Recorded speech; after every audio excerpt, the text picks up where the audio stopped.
চলো না, পুলিশের কাছে যাই। একবার ধরিয়ে দিলে ওরা কিছু করতে পারবে না ওরা। রেহেনা ফিস ফিসিয়ে বলে ওঠে। আতায়ুর বলে, তুমি জানো না রেহানা, ওরা কি কি করতে পারে। তোমার কোনো ধারণা নেই। ইশতিয়াকের কাহিনী মনে আছে তোমার? মারুফার সাথে কি হয়েছিল ভুলে গেলে? আমি আমার মেয়েটাকে হারাতে পারবো না। আতাউর আলম ভয় পাচ্ছে। এত সহজে হার মেনে নিলেন আতাউর আলম? না, একজন বাবা ভয় পাচ্ছে রেহানা। এমন সময় ফোনের রিংটন বেজে ওঠে। আতায়ুর আলম চমকে উঠে ফোনটা রিসিভ করে কানে ধরে। ওপাশ থেকে কণ্ঠে বিদ্রুপ নিয়ে তার চাচাতো ভাই খোরশেদ বলে ওঠে, আগামীকাল নির্বাচন, আর আজ স্বতন্ত্র প্রার্থী আতাউর আলম নির্বাচন বর্জন করেছে। খবরটা কি সত্যি? আতায়ুর আলম একটা দীর্ঘশ্বাস ছেড়ে বলে, সত্যি। 10 শব্দটি মুখ থেকে উচ্চারণ করে ফোন কেটে দেয় সে। স্বামী নিয়াসার আলোকে টানতে টানতে এনে লিভিং রুমে দাঁড় করায়। আলো কিছুটা টলছে। স্বামীন ঋতুর দিকে তাকিয়ে বলে, ওকে কিছু খাওয়াও। আমি খাবো না, এই বাড়ির কিছু আমি মুখে দেব না, বললাম তো। চেঁচিয়ে বলতে থাকে আলো। স্বামীন আলোর দিকে তাকিয়ে বলে, কতক্ষণ থাকবে না খেয়ে? আচ্ছা ঠিক আছে, আমিও দেখতে চাই তুমি কতক্ষণ না খেয়ে থাকো। আলো স্বামীনের দিকে রাগী দৃষ্টিতে তাকিয়ে থাকে। সীতারা এসে ঋতুর হাতে একটা গ্লাস দিয়ে বলে, বড় ভাইজানের মিন্ট লেমন ভাবি। ঋতু গ্লাসটা স্বামীনের হাতে তুলে দিতে যাবে, তখনই ইলহাম ধমকের সুরে বলে, তুমি কেন দিচ্ছ? ভাই আর বউ দেবে, ওর হাতে গ্লাস দাও। স্বামীন আলোর দিকে তাকায়। ঋতু আমতা আমতা করতে থাকে। ঈশিতা আলোকে দেখে। আলো সবাইকে অবাক করে দিয়ে ঋতুর হাত থেকে গ্লাসটা নেয়। তারপর স্বামীনের চোখের দিকে একবার তাকিয়ে গ্লাসের পানীয়টুকু স্বামীনের মুখে ছুঁড়ে মারে। ঘটনার আকস্মিকতায় সবাই চমকে ওঠে। আলো গেস্ট রুমের দিকে ছুটে যায়। তার দুর্বল শরীর নিয়ে ছুটতে বেশ বেগ পেতে হচ্ছে। মনে হচ্ছে এক্ষুনি সে নিচে পড়ে যাবে। স্বামীন ভেজা মুখ নিয়ে দাঁড়িয়ে আলোকে দেখে। সবাই তাকে দেখছে। কিছুক্ষণ ওখানে দাঁড়িয়ে থেকে পাঞ্জাবির হাতা গুটিয়ে নিয়ে সে নিজের ঘরে চলে যায়। মুখে পানির ঝাপটা দিয়ে মুখটা পরিষ্কার করে ওয়াশরুম থেকে বেরিয়ে আসে স্বামীন। গায়ের পাঞ্জাবিটা এক টানে খুলে রকিং চেয়ারের উপরে ছুঁড়ে মেরে বিছানায় এসে বসে। হাত বাড়িয়ে ফোনটা হাতে নিয়ে সময় দেখে সে। বেলা 3টে প্রায়। হঠাৎ ইসমামের কথা মনে পড়ে তার। ইসমামকে তো এসবের কিছুই জানানো হয়নি। এসব জানতে পারলে নিশ্চয়ই খুব রিয়্যাক্ট করবে। স্বামীনের ভালো মানুষ তাই বলে কথা। স্বামীন মনে হাসে। ইসমাম একেবারেই মায়ের মতো হয়েছে। ফোনটার দিকে কিছুক্ষণ তাকিয়ে থেকে ইসমামকে ফোন দেওয়ার মনস্থির করেও ফোন দেয় না। এখন নিশ্চয়ই ঘুমাচ্ছে। শুধু শুধু বিরক্ত করে কী লাভ। এমন সময় ফোনের রিংটোন বেজে ওঠে। ফোনের স্ক্রিনে যার নাম্বারটা ভেসে উঠেছে তার নাম হলো আতায়ুর আলম। এখন ফোন ধরলেই, ইয়াসার আমার মেয়েটাকে একটু দেখবো, ইয়াসার আমার মেয়েটাকে ছেড়ে দাও, ইয়াসার আমি তোমার পা ধরবো, এসব বলে বলে কাঁদবে। ইয়াসার তা জানে। সে রিসিভ করে না ফোনটা। তরপাতে থাকুক। যতক্ষণ জামিল আইসিইউতে থাকবে ততক্ষণ আতায়ুর আলম ও মেয়ের সাথে কথা বলতে না পারার যন্ত্রণায় তরপাতে থাকুক। ফোনটা সুইচ অফ করে রেখে স্বামীন উঠে দাঁড়িয়ে খালি গায়ে আয়নার সামনে গিয়ে দাঁড়ায়। কিছুক্ষণ নিজের প্রতিবিম্বের দিকে তাকিয়ে থেকে বিড়বিড় করে বলি, পিশাচ স্বামী ইয়াসার মির্জা। এমন সময় দরজায় টোকা পড়ে ইয়াসারের। গম্ভীর কণ্ঠে জানতে চায়। কে? ফুলির মা চেঁচিয়ে বলে ওঠে। নতুন ভাবি জ্ঞান হারাইছে ভাইজান। গায়ে একটি নেভি ব্লু রঙের পোলো টি শার্ট চাপিয়ে দ্রুত পায়ে হেঁটে নিচতলার গেস্ট রুমের দিকে যায় ইয়াসার। আলো অচেতন হয়ে মেঝেতে পড়ে আছে। তাকে ঘিরে বসে আছে ঋতু, ঈশিতা, হেনা ও ফুলির মা। স্বামীনকে দেখে ঋতু উঠে দাঁড়ায়। আতঙ্কিত মুখ নিয়ে বলে, ভাইয়া, অবস্থা খুব খারাপ মনে হচ্ছে, চোখে মুখে পানি ছিটিয়ে দেয়। পানি ছিটানোর থেকেও পানি খাওয়াটা জরুরি ঋতু। ওকে উঠিয়ে বিছানায় শুইয়ে দাও।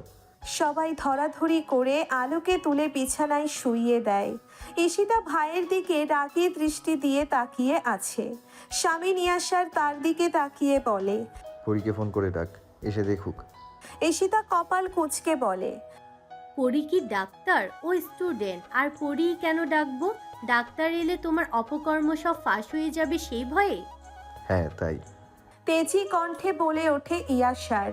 ঈশিতা আহত চোখে ভাইকে কিছুক্ষণ দেখে, তারপর পরি নামের মেয়েটাকে ফোন করে আসতে বলে ভাইয়ের দিকে তাকিয়ে নরম গলায় বলে, তোমার কি হয়েছে ভাইয়া, কেন করছো এমন তুমি?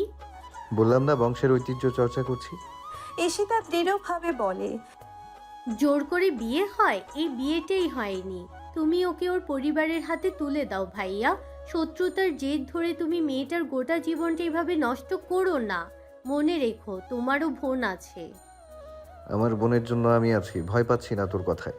ভাইয়াকে কিছু বলা বৃথা। ঈশিতা করুণ দৃষ্টিতে বিছানায় অচেতন হয়ে পড়ে থাকা আলো নামের মেয়েটিকে দেখে। উজ্জ্বল শ্যামলা বর্ণের মায়াবী মুখটা কিরকম মলিন হয়ে আছে। ভাইয়া কিভাবে পারছে এমনটা করতে? তার কেন একটুও মায়া হচ্ছে না?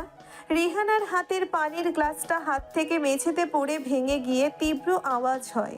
কাঁচের টুকরোগুলো গোটা মেঝেতে ছড়িয়ে ছিটিয়ে আছে।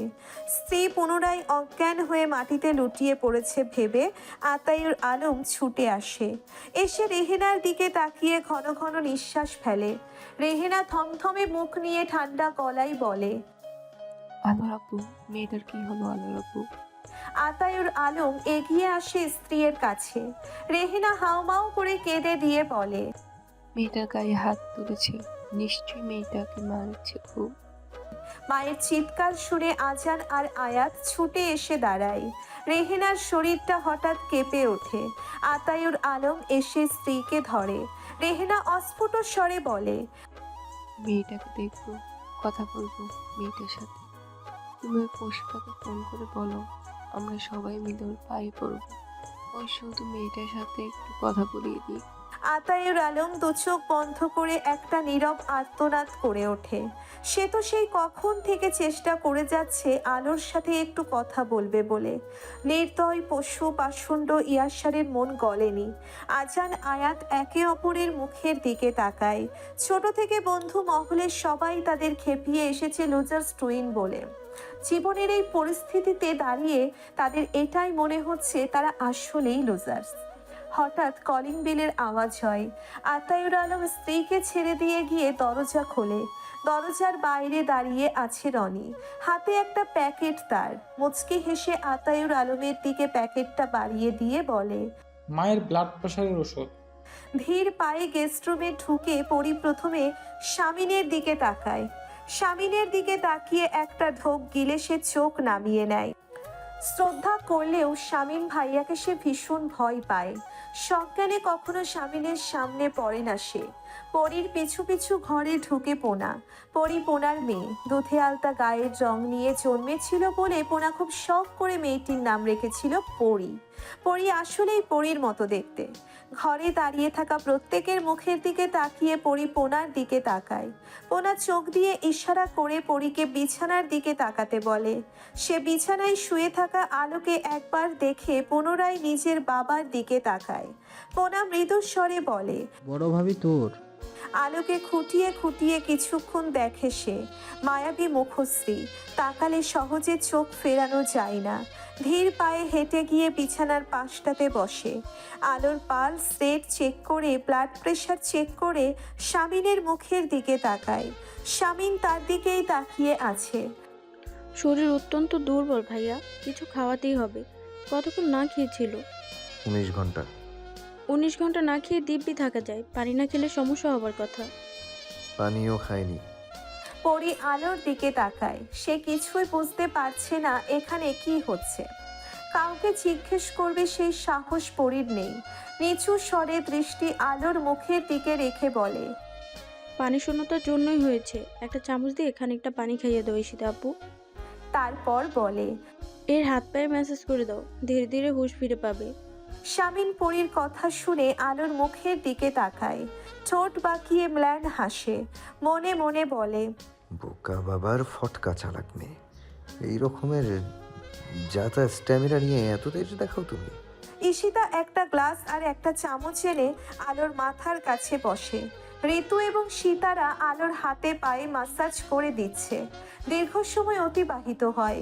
ফুলির মা হঠাৎ করে বলে ওঠে, আসতে না আসতে তোমারে দিয়া নিজের সেবা করাইয়া নিতেছে তোমার বড় যা। ঋতু মাথা তুলে ভ্রু কুঁচকে ফেলে। ফুলির মা প্রায় ভুলে গিয়েছিল এই ঘরে ইয়াস সাহেব রয়েছে। মনে পড়তেই সে থমথমে মুখ নিয়ে দাঁড়িয়ে থাকে। ইয়াস আর কিছু বলে না, তার দৃষ্টি আলোর দিকে। তীক্ষ্ণ দৃষ্টি দিয়ে সে আলোকে পর্যবেক্ষণ করছে। গুনে গুনে 7 সেকেন্ড তাকিয়ে থেকে সে চোখ সরিয়ে নেয়। ঈশিতা আলোর মাথায় হাত রেখে নরম গলায় ডাকে, আলো। আলোর জ্ঞান ফিরেছে, কিন্তু চোখ খুলে তাকানোর শক্তি সে পায় না। নারী কণ্ঠ কানে যেতেই সে কপাল কুঁচকে ফেলে খানিকটা। ঈশিতা সাহস পায়। 4 চামচের 1 চামচ পানি অবচেতন আলোকে জোর করে খাইয়ে দেওয়ার চেষ্টা করে। খড়খড়ে কণ্ঠনালীতে দুফোঁটা পানির অস্তিত্ব পেয়ে আলোর অবচেতন মন স্বস্তি পায় ঠিকই, কিন্তু তার চোখ দুটো বন্ধ। ঋতু এগিয়ে বসে আলোর গালে হাত রেখে ডাকতে থাকে, আলো, আলো। 2 বার ডেকে সে থেমে যায়। তারপর স্বামীনের দিকে একবার তাকিয়ে আবারও ডাকতে থাকে, ভাবি, ভাবি। আলো ধীরে ধীরে চোখ খুলে পিটপিট করে তাকায়। সবকিছু ঝাপসা লাগছে। সবাই জানে সে 19 ঘন্টা খায়নি, কিন্তু সবাই জানে না আলো গত 27 ঘন্টা ধরে কিচ্ছু খায়নি। গতকাল বেলা 11টার দিকে কলেজের ক্যান্টিনে একটা সিঙ্গারা খেয়েছিল এবং ওটাই শেষ খাবার। আলোকে চোখ মেলে তাকাতে দেখে অদ্ভুতভাবে নিজের অজান্তেই ইয়াসার একটা স্বস্তির নিঃশ্বাস ফেলে এবং সাথে সাথে সে ভীষণ অবাক হয়ে যায়। আশ্চর্য, সে এমন অদ্ভুত কাজটা কেন করলো? ঋতু ম্লান হেসে বলল, ভাবির জ্ঞান ফিরেছে। ঈশিতা একবার ইয়াসারের দিকে তাকিয়ে গম্ভীর কণ্ঠে ঋতুকে বলে, মেজো ভাবি, এক বাটি স্যুপ দিয়ে এসো, আর তোমরা সবাই এখান থেকে যাও 3 সেকেন্ডের মধ্যে। ইয়াসার বোনের দিকে কয়েক মুহূর্ত তাকিয়ে অকারণ ঠোঁট বাঁকিয়ে হাসে। পরীর দিকে তাকিয়ে বলে, কিরে, তোর ভিজিটের টাকা নিবি না হবু ডাক্তার? পরী মুচকি হাসে, অনেকটা সাহস নিয়ে বলে, বিয়ের মিষ্টিও কিন্তু বাকি আছে ভাইয়া, ওটা আগে খাওয়াবেন। আপনি আসলে করতে চাইছেনটা কি একটু পরিষ্কার করে বলবেন আব্বা? সারাদিন এই প্ল্যান করছেন, সেই প্ল্যান করছেন, অথচ কাজের কাজ তো কিছুই হচ্ছে না। সমস্যার ভূঁইয়া নিজের ছেলে সাগর ভূঁইয়ার দিকে তাকায়। ছেলে তার রীতিমতো বাপকে ধমকাতে শিখে গিয়েছে। সাগর জায়েদ আলীর দিকে আঙ্গুল তুলে আবারও বলতে থাকে, ওনার সাথে একচেটি আলোচনা করে এতদিন পণ্ডশ্রম করে গিয়েছেন শুধু। তা আপনার বুদ্ধি দেখে আমি অবাক হই আব্বা। কোথায় ইয়াসারকে রাস্তা থেকে সরিয়ে দেবেন তা না করে ওর চেলাটাকে মারলেন। ইয়াসারের তো টিকেও নাড়া গেল না, দিব্যি তার দলের লোকেরা প্রচারণা চালিয়ে যাচ্ছে। আতাউর আলম তো সরে দাঁড়িয়েছে। বাবার কথায় তাচ্ছিল্যের হাসি হেসে সাগর বলে, ইয়াসারকে মেরে দিলে আতাউরকে সামলানো কোনো ব্যাপারই ছিল না আমাদের কাছে। আর আতাউরকে ফাঁসানোর যে প্ল্যান করেছিলেন, লাভ কি হলো? ইয়াসারের তো কোনো শীত গরম দেখছি না। ও তো এত সহজেই ছেড়ে দেওয়ার পাত্র না। ও কেন আতাউরের পিন্ডি চটকাচ্ছে না? একটা ধুরুম্মার লেগে গেলেও কিছুটা সুবিধা হয়ে যেত। সমস্যার ভূঁইয়া ছেলের কথায় চিন্তিত হয়ে পড়ে। তাই তো ইয়াসার এত চুপচাপ বসে আছে কি করে? বিষয়টা বেশ গোলমেলে। সাগর বাবার দিকে তাকিয়ে ধমকের সুরে বলে, এইবার যদি কোনো একটা অঘটন ঘটে না আব্বা, তাহলে আপনি ধরে নিন দলের সভাপতি পদ থেকে আপনাকে সরে দাঁড়াতে হবে। এই স্যুপটা এখন তুমি মুখে দেবে আলো। ঈশিতার কথা শুনেই আলো মুখ সরিয়ে নেয়। ঈশিতা একটু কঠিন হবার ভান ধরে আলোর থুতনি ধরে জোর করে 1 চামচ স্যুপ খাইয়ে দেয়। আলো বাধা দিতে গেলে তার গায়ে খানিকটা পড়ে যায় স্যুপ। ঈশিতা ধমক দিতে চেয়েও দেয় না। মায়াবী মুখশ্রীর দিকে তাকালেই মায়া লাগে তার।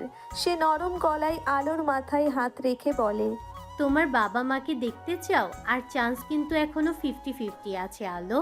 তুমি যদি এভাবে না খেয়ে মরে পড়ে থাকো তাহলে তো কোনো লাভ হবে না, তাই না? আলোর ঠোঁট কাঁপছে। ঈশিতার নমনীয় ব্যবহারে তার মধ্যে জমে থাকা কান্না সব বেরিয়ে আসতে চাইছে। বেশ কয়েক মুহূর্ত চেষ্টা করেও সে আটকাতে পারে না। ঝরঝর করে কেঁদে দিয়ে বলে, কেন আপু, একটা সামান্য চরের দাম আমাকে নিজের সর্বস্ব খুইয়ে দিতে হলো কেন? ঈশিতা কোনো উত্তর দেয় না। সে তো জানে না এর উত্তর। আলো ফুপিয়ে ফুপিয়ে কাঁদছে। কিছুক্ষণ পরে কান্না থামিয়ে কঠিন গলায় বলে ওঠে, ওই জানোয়ারটাকে কখনো ক্ষমা করব না আমি, কোনো দিনও না। শেষবারের মতো ফোনটা চেক করে ইসমাম ফোনটাকে দূরে ছুঁড়ে মেরে হাত দিয়ে দেওয়ালে সজোরে ঘুষি মেরে দেয়। তারপর এসে নিজের বিছানায় উপর হয়ে শুয়ে থাকে কিছুক্ষণ। মাথা কাজ করছে না তার। এতটা অস্বস্তি বোধ হচ্ছে কেন? কিছুক্ষণ বিছানায় শুয়ে থেকে আবারও উঠে বসে। অর্গানাইজেশন থেকে বারবার ফোন দেওয়া হচ্ছে। ইসমাম কেন তার কাজে যাচ্ছে না তাই। ভার্সিটি থেকে ক্লাসমেটরা ফোন দিচ্ছে, কারো ফোন ধরতে স্বস্তি পাচ্ছে না সে।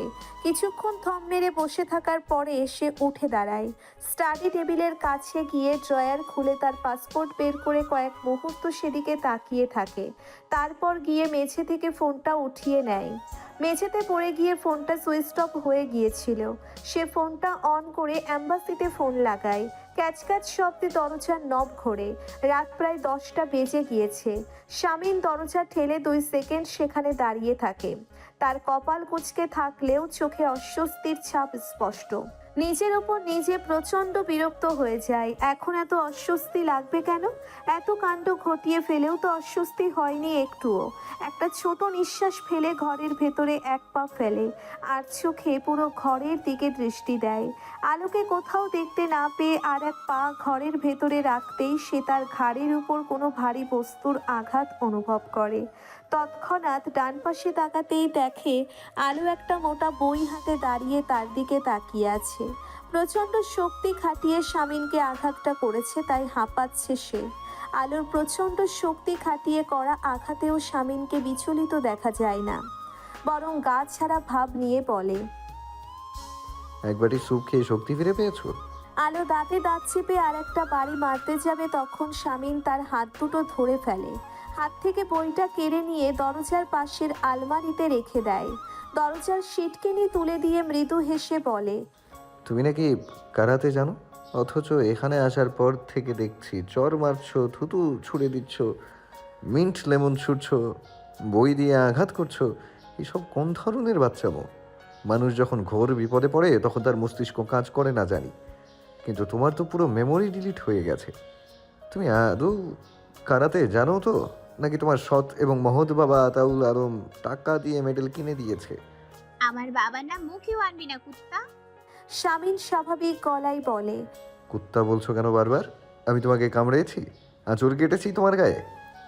আলো অগ্নি দৃষ্টি দিয়ে তাকিয়ে আছে তার দিকে। শামীম বলে, বাবার নামে কিছু শুনতেই পারো না দেখছি, অন্ধের মতো বিশ্বাস করো বাবাকে। তোমার ওই গুণধর পিতা কি করেছে জানো? একজনের জান নেওয়ার চেষ্টা করেছে। আলো চমকে ওঠে, চেঁচিয়ে বলে, মিথ্যা কথা, সব কিছু মিথ্যা কথা। হ্যাঁ হ্যাঁ, দুনিয়ার সব কিছু মিথ্যে। তুমি আর তোমার বাবা সত্যবাদী যুধিষ্ঠির। তা সত্যবাদী বাপের সত্যবাদী কন্যা, তোমার নামটা তোমার বাবা শুধু আলো রাখলো কেন? তোমার নাম রাখা উচিত ছিল সত্যের আলো। আলো বিদ্রুপ গায়ে না মেখে গলায় ঝাঁঝ বজায় রেখে চেঁচিয়ে বলে, ভয় দেখিয়ে বিয়ে, কতগুলো মানুষকে জিম্মি করে রাখা, তাদের ব্ল্যাকমেইল করা, জোর করে একটা মেয়ের সর্বনাশ করা। তুই তো কাফিরের থেকেও এক ধাপ উপরে। তোর কোনো ক্ষমা নেই পৃথিবীতে। যেদিন ধরা পড়বি জান নিয়ে বাঁচতে পারবি না জানোয়ার। শামীম আলোর দিকে শীতল চোখে তাকিয়ে আছে। আলো বলতে থাকে, নিজের ঘরে এনে ভাবছিস স্বামীর অধিকার ফলাবি? তার আগে আমি প্রাণ ত্যাগ করব। আমি তো তোমাকে কিছুই বলিনি, তুমি আগ বাড়িয়ে এত কিছু বলছো কেন? কেন জোর করে এই রুমে এনেছিস আমায়? হাঁপাতে থাকে আলো। শামীম মৃদু হেসে বলে, আমি তো জোর করিনি, শুধু বলেছে তোমার কোন ভাই এখন কি করছে। একজন দোকানে গিয়ে থার্মোমিটার কিনছে, অন্যজন গেটের কাছে দাঁড়িয়ে আছে, ব্যাস। আর তুমি তাতেই ভয় পেয়ে চলে এলে ঋতুর সাথে আমার শোবার ঘরে। আলো ছুটে এসে শামীমের কলার ধরে চেঁচিয়ে বলে, পিচাস নমরুদ। শামীম আলোর হাত ছাড়িয়ে বলে, আমার 3টা পাঞ্জাবির বোতাম ছিঁড়েছো তুমি, এগুলো কিন্তু তোমাকে দিয়েই ঠিক করানো হবে। আলো ফোঁস করতে থাকে। গলা থেকে আর কোনো কথা বের হচ্ছে না তার। শামীম মৃদু স্বরে বলে, কি? এক বাটি স্যুপের শক্তি ফুর হয়ে গিয়েছে? ফেরাউন। আলো হাঁপাতে হাঁপাতে বলে, তাই নাকি? তাহলে তো তুমি আসিয়া হলে।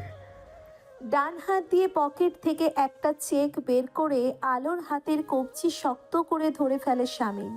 চেকটা আলোর হাতের মুঠোয় পুরে গম্ভীর কণ্ঠে বলে, বিয়ের কাবিনের টাকা। আলো হাত ছাড়িয়ে চেকটা ছিঁড়ে টুকরো টুকরো করে শামিনের দিকে ছুঁড়ে মারে। শামিন বলে, ঠিক আছে, নগদ ক্যাশ দিচ্ছি।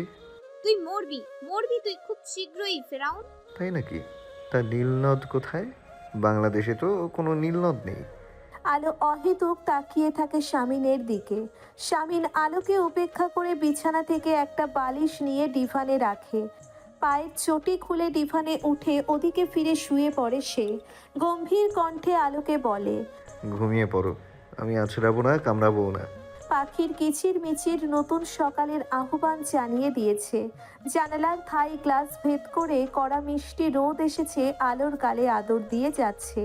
মেঝেতে বসে বিছানার উপরে মাথা ঠেকিয়ে ডান পাশে কাত হয়ে ঘুমিয়ে গিয়েছিল আলো। বাম গালে রোদের উষ্ণতা তার দীর্ঘ ক্লান্তিময় ঘুমের ইতি টানে। ধীরে ধীরে চোখ মেলে তাকায় সে। ছোটবেলা থেকে আলো অচেনা কোনো নতুন পরিবেশে ঘুমোতে পারে না, কিন্তু এই 2 রাজ্যে মানসিক ধকল আলো সামলেছে, তাতে এরকম গভীর ঘুম হওয়া স্বাভাবিক। মাথা এখনো ভারী হয়ে আছে যন্ত্রণায়। হাত দিয়ে কপাল চেপে ধরে এদিকে ওদিকে তাকায় সে। তারপর নিজেকে দেখে গায়ের শাড়িটা ঠিকঠাকভাবেই আছে। বিছানায় এক হাত রেখে ভর দিয়ে উঠে দাঁড়ায় সে। এই অচেনা ঘরটিতে সে ছাড়া আর কেউ নেই। ওই পিশাচটাও উধাও। ঘরের দরজা খোলা।